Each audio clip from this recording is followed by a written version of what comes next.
Time now for business news. Stephen Curl joining us on the set. Morning to you, Stephen. Hi, Will. Beginning this bulletin with news of major job cuts at Nokia. That's right. The Finnish telecoms firm is to axe up to 10,000 jobs over the next 2 years. That's part of a cost-cutting plan that's just been announced. The company saying it's going to invest more in research. In a statement, it says it expects to save 600 to 700 million euros by 2023 under this plan. Nokia had already announced hundreds of job cuts in France last year. Well, next to Australia now, where Facebook has signed a deal with one of the country's biggest media companies. The social media giant has reached a 3-year agreement to pay Rupert Murdoch's News Corp for its journalism in Australia. The deal covers some of the country's biggest newspapers, including the Australian and the Herald Sun, while a parallel deal was also done for Sky News Australia.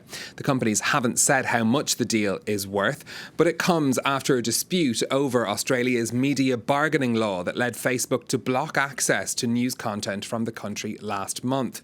That ban lasting for around a week until the government made changes to the law.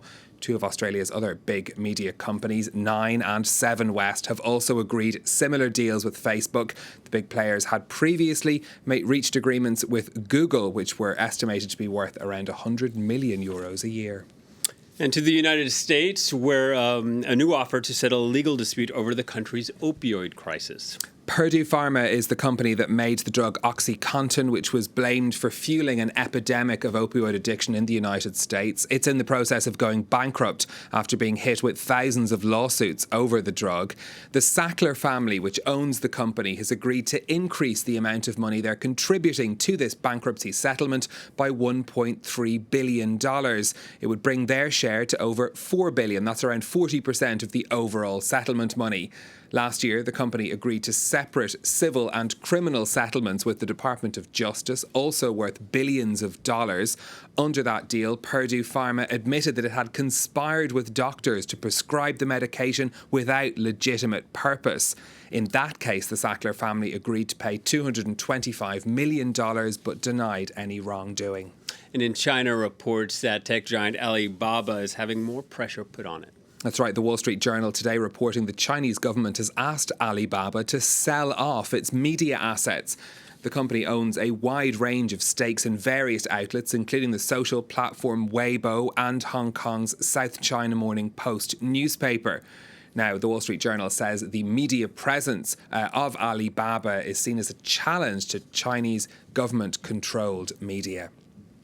Well, let's take a look at what's happening on the markets next for you. European shares starting the day with gains. That's after we saw Wall Street hit record highs again on Monday. Shares in the carmaker Volkswagen up 3% in Frankfurt. That's after the carmaker announced its plan to boost production of electric vehicles, which will include building 6 new battery factories by the end of the decade.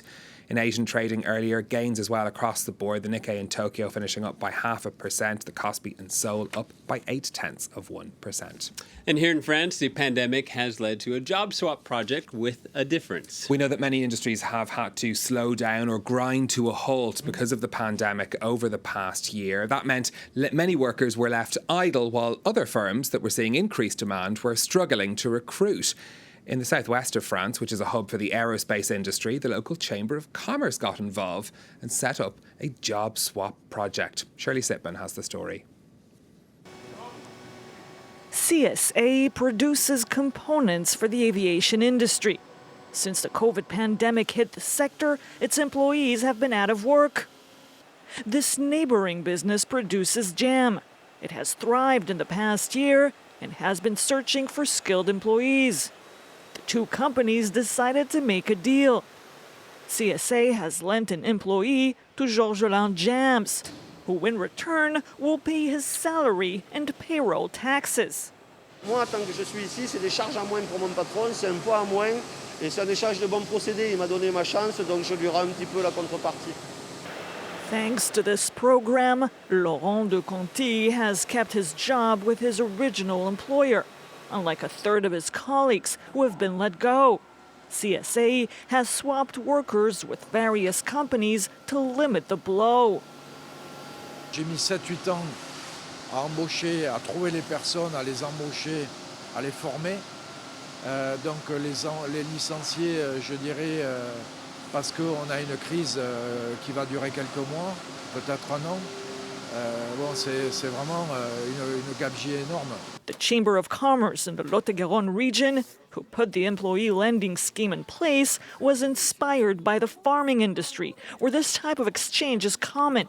But it's more complicated to transfer workers from one sector to another, since employees are often trained for a specific job.